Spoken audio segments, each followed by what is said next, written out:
Hey there, guys. All right, today we are back with some history matters, and today we are asking the question of why did Bulgaria lose so much land? Short animated documentary. I do not have the answer to this question in my head. Um, Mainly they chose the wrong.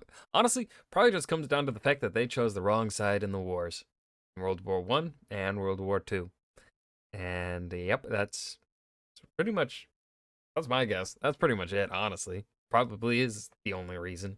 So let's go ahead and dive in and see how close I am to being correct. Bulgaria is a small country in the Balkans which, since its independence in 1878, has changed shape many times. Unlike most countries, Bulgaria repeatedly conquered and lost the same lands without much consolidation. Which raises the pretty obvious Roasted. question, why? Why has Bulgaria lost so much land over the course of its existence? So, modern Bulgaria came into existence in 1878 after a series of revolts in the Balkan region against Ottoman rule there. This precipitated a war between the Russians and the Ottomans, and to put it mildly, the Russians won. But they knew that they weren't free to just take as much Ottoman territory as they wanted because it would upset the other powers with interests in the region. As such, Russian leadership came up with a clever compromise. They would only receive a small amount of Ottoman land, and instead the primary territorial gains would go to Russia's new ally, Bulgaria. It was agreed in the Treaty of San Stefano that the newly semi-independent Bulgaria would look like this. The Russians had hoped that Bulgaria would soon become a client state of theirs and would thus lease its ports to Russian warships,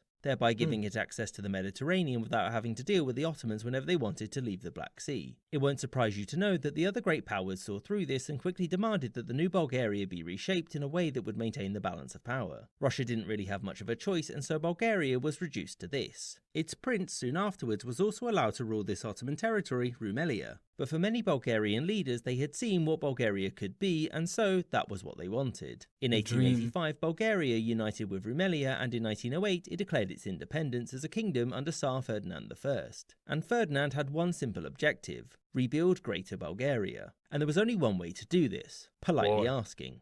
Oh, Also war. And yeah, boy was there there it a is. lot of war to come. The first was in 1912 when these nations, despite their long-standing dislike of each other, teamed up to force the Ottomans out of the Balkans. This war, called the First Balkan War, went very well, and the Ottomans lost these lands, with these going to Bulgaria. Naturally, this buoyed the Bulgarian mood. So this military winning streak was obviously going to continue. Bulgarian leadership had decided that it hadn't been given enough during the previous war, and that both They got Greece and greedy. Serbia were holding on to lands that weren't theirs. As such, 2 months after the First Balkan War had come to an end, Bulgarian troops attacked Serbia and Greece. This didn't exactly go to plan, and when Bulgarian forces got bogged down, Romania capitalised and marched south with little resistance. Again, sensing weakness, the Ottomans invaded from the south, and losing a war on 4 fronts meant that the Bulgarians had no chance. In the peace negotiations, the Dear friends, please be gentle. Use lube.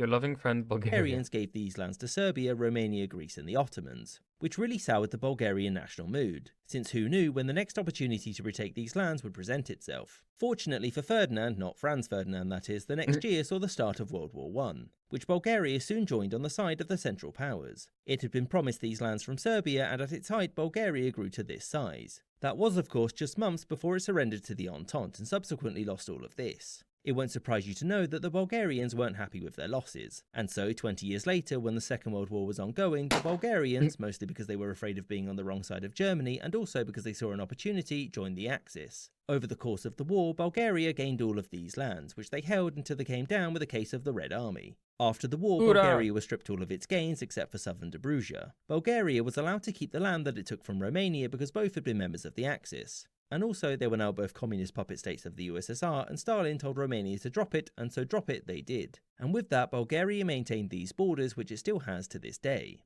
I hope you enjoyed this episode. And that was why Bulgaria lost so much land, and it was pretty much what I said. They picked the wrong sides in 2 world wars. There wasn't really. I mean, I really do like it when History Matters brings in external sort of information, like expand. Like the question here, very simple. They could have just very much done it super quick of just Bulgaria chose wrong sides in world wars. Russia conquered them after World War II. And that's kind of what they did, but they also expanded it a little bit more. They provided a little bit more internal context for Bulgarian politics and their essentially why Bulgaria is wanting those lands, why Bulgaria is wanting it in the first place. And I really like that. I love it when History Matters does that. And well, there's really nothing else to say at the end of this video aside from I hope you guys enjoyed. Remember to hit that like button and subscribe for more. And I will see you guys in the next video. Peace.